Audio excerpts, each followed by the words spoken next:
From Roman graffiti carved in Pompeii to Victorian diaries carefully hidden in London estates, people have always overshared. Psychologist Sidney Gerard, the author of The Transparent Self, argued that self-disclosure stems from a need to be known. But what really drove people then to risk everything by revealing too much? And why do you feel that same pull today? We're uncovering 5 reasons why you can't stop oversharing. And by the end of this video, you'll learn how to master it before it masters you. Number 1. Childhood trauma and the cry to be heard. Attachment theory, first developed by John Bowlby and Mary Ainsworth in the mid-20th century, teaches that neglect or inconsistency in our early years can drive us later to overshare. Consider Jean-Jacques Rousseau again.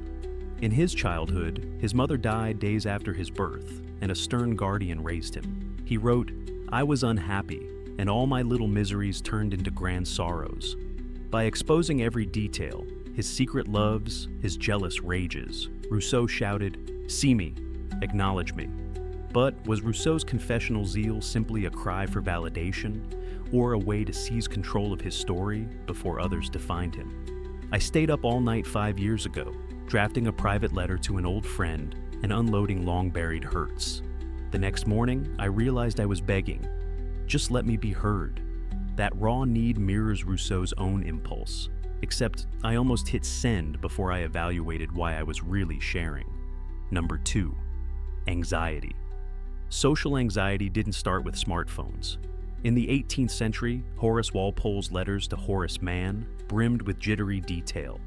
"I tremble in composition, and know not if I shall say too much or too little."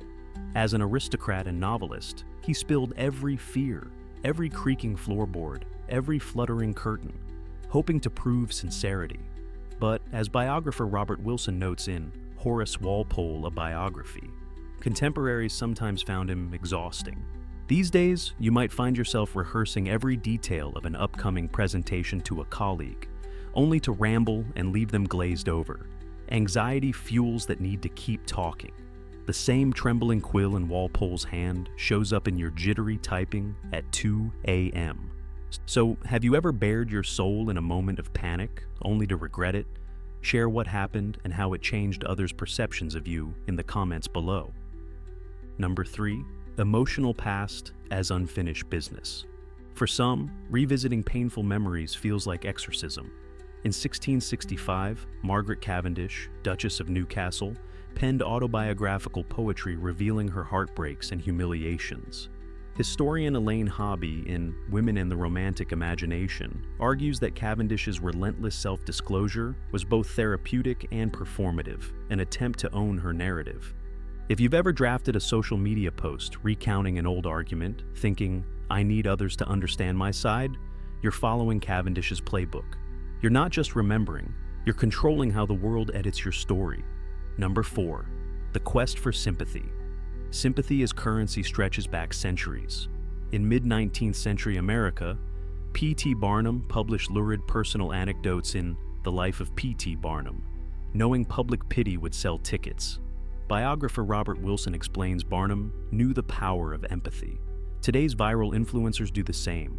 They lay out every tear-stained detail of heartbreak, banking on viewers' compassion. But when does the quest for sympathy slip from genuine sharing into emotional manipulation? When an influencer details a mental health breakdown in a 10-minute vlog, they're following Barnum's old strategy. Overshare enough, and you forge an emotional bond, until audiences grow weary of the drama. And finally, age and legacy. Oversharing often spikes as people get older. Renaissance humanists like Giovanni Pico della Mirandola wrote grand autobiographies late in life, reflecting on youthful indiscretions. They felt they had less to lose, a legacy to cement. Modern researchers in a 2018 Psychology and Aging study confirmed that individuals over 50 may overshare because time feels fleeting. So how do we balance the impulse to record every detail of our lives with the risk that future readers, or even our grandchildren, might judge us? It's time to talk solutions. History and psychology together guide us on this tightrope, from Renaissance courts to 21st century group chats. Here are 3 techniques woven into your everyday life. 1. The story Sieve technique. Renaissance courtiers knew the art of condensation. Gossip served sparingly, only the parts that mattered. Picture your story as grains of sand and gravel. What bits are grit that distract? When you catch yourself rambling, ask, what's the core point? And let everything else fall away. That focus keeps anxiety from flooding your message with excess. 2. The 24-hour rule journal. Elizabethan statesmen often drafted letters to Queen Elizabeth, let them rest, then revised. In modern terms, keep a private journal.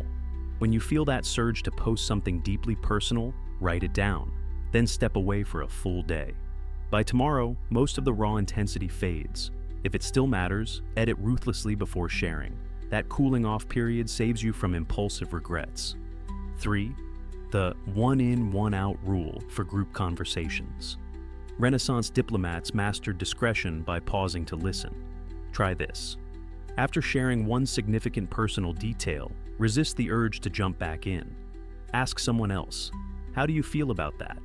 This shifts focus, fosters reciprocity, and stops you from monopolizing emotional space, so you don't leave others staring awkwardly as you unload. Remember Nadia Tolokonnikova of Pussy Riot, who revealed her prison experience and risked everything for a cause? Disclosure can spark revolutions or jail sentences. In daily life, every secret you tell shapes how others view you. Oversharing isn't just a modern social media quirk. It's a roller coaster of attachment wounds, anxiety, catharsis, and the quest for sympathy.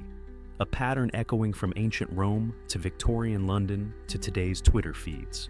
Use the story Sieve, the 24-hour rule, and the one in, one out method. Honor your need to be seen, but don't surrender control. Boundaries don't diminish authenticity, they deepen it. Your secrets matter. How you share them can define your legacy. History is on your side. Countless others have walked this tightrope. Now, it's your turn to walk it wisely. If you like this dive into human psychology through history, please consider liking and subscribing for more videos like this. Thanks for watching Historic Psychology, and I'll see you on the next one.